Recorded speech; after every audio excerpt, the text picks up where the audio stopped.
जी। उस भाव में इतने भर जाते हैं कि जी। वहाँ पे लठ भी पड़ते हैं, उनको भी सहन कर लेते सहन हैं। करते हैं, आनंद उनको भी आता है। पता नहीं चलता कि हमारे कहाँ लग रहे हैं। अच्छा। गोपिकाएँ लाठी ले लेकर के गोपों को मारती हैं। जी। नंदगांव के गोप जी।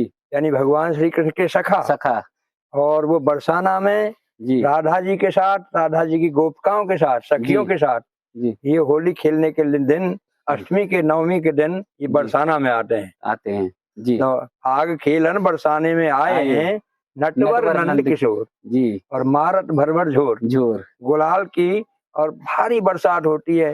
जैसे कहते हैं उसमें एक घासीराम जी के हमारे यहाँ प्रसिद्ध रसिया हैं। तो उसमें कहा है कि उड़त गुलाल लाल भई बदरा।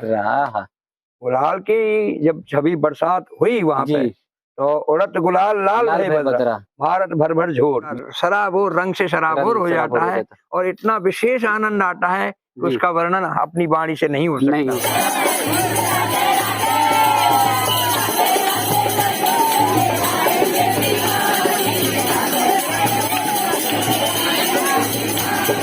दोस्तों ब्रज जो है वो रस से भरा हुआ है, क्योंकि यहाँ पर होली है, यहाँ पे हुड़दंग है, यहाँ पर हुरियारे हैं।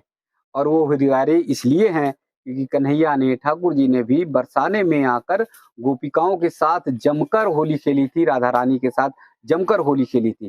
कैसे होली की तैयारी हो रही है, किस तरह से यहाँ पर खेलते हैं, कैसे नंद गांव के गोप जो है वो बरसाने आते हैं, उन सब के बारे में जानकारी ब्रज के रसिया मदन भगत जी से जानेंगे। और वो बहुत बेहतर तरीके से, बहुत अच्छी तरीके से होली के उस रंग को आप सबको बताएंगे, जिससे हम सब सराबोर हो जाएंगे।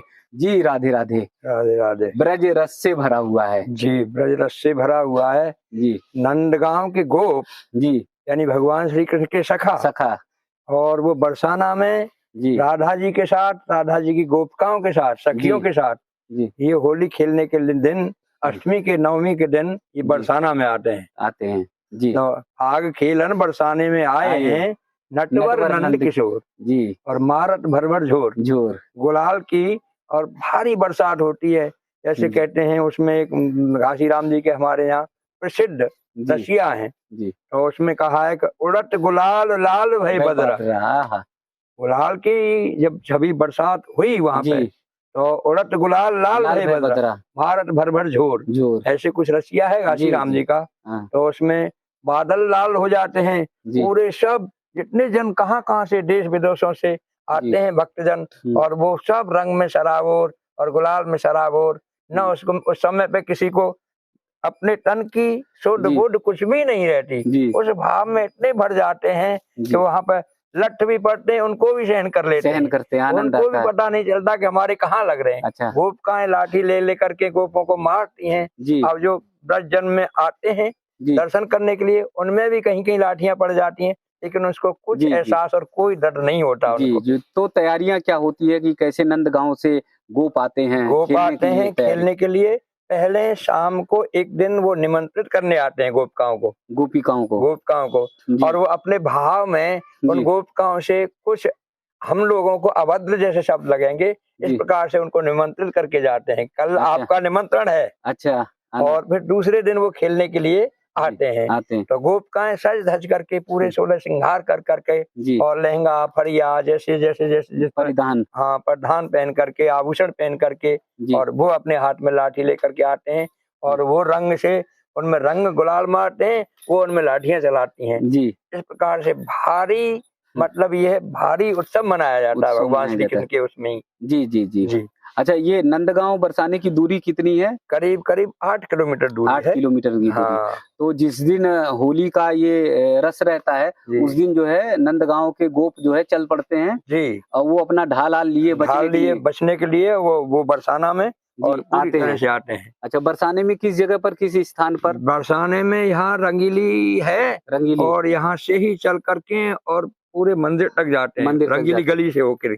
जी। गली में होकर के और श्री जी तक मंदिर तक जाते हैं, वहाँ से ही वहीं पे विश्राम हो जाता है। वहाँ पर जो है ये गोपिकाएं जो होती हैं इतना घूंघट और लठ जो है वो शुरू हो जाता है। जी। वो उनमें रंग गुलाल वो उन डालते हैं और वो उन पर लाठियां चलाती हैं। जी जी। और इससे जो है पूरा ब्रज जो है पूरा शराबोर, रंग से शराबोर हो जाता है और इतना विशेष आनंद आता है कि उसका वर्णन अपनी वाणी से नहीं हो सकता। ये अलौकिक रंग है।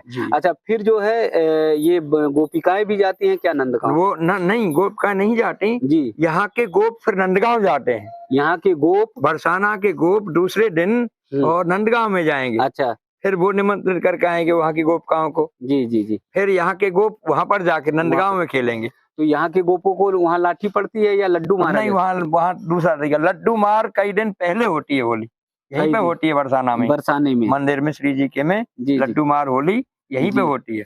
जी जी जी। वहाँ पे तो वो रंग से ही और गुलाल से ही होती है। जी जी। लठा मार यहीं की प्रसिद्ध है। तो उस होली के स्वरूप में कैसा भाव दिखता है, कैसे राधा रानी का स्वरूप दिखता है, किस तरह का आकर्षण रहता है?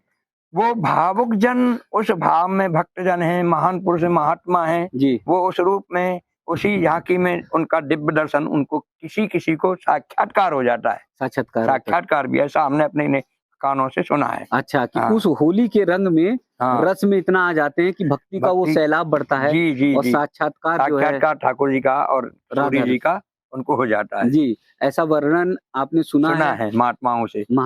जी जी। तो एकदम अब जो है पूरा ब्रज जो है तैयार हो गया, तैयार हो रहा है, उसकी तैयारियां पूरी चल रही है जी। क्योंकि आज 14 हो गई और 8 दिन है करीब जी जी जी। तो 8 दिन में वो पूरी तैयारी, पूरा रंग भर जाएगा, हर तरफ अबीर और गुलाब है। तो आइए आप सब भी तैयार हो जाइए। देखिए ब्रज जो है, बरसाना जो है, नंदगांव जो है वो होली के रंग में रंग चुका है। आप लोग भी तैयार हो जाइए। जैसे भगत जी ने बताया कि अलौकिक दर्शन होता है अगर आप आते हैं देश और दुनिया से ब्रज के रंग को देखने के लिए, ब्रज की होली को देखने के लिए। तो अगर आपके अंदर अंतर मन में भाव आ गया तो अलौकिक राधा रानी के दर्शन भी होते हैं।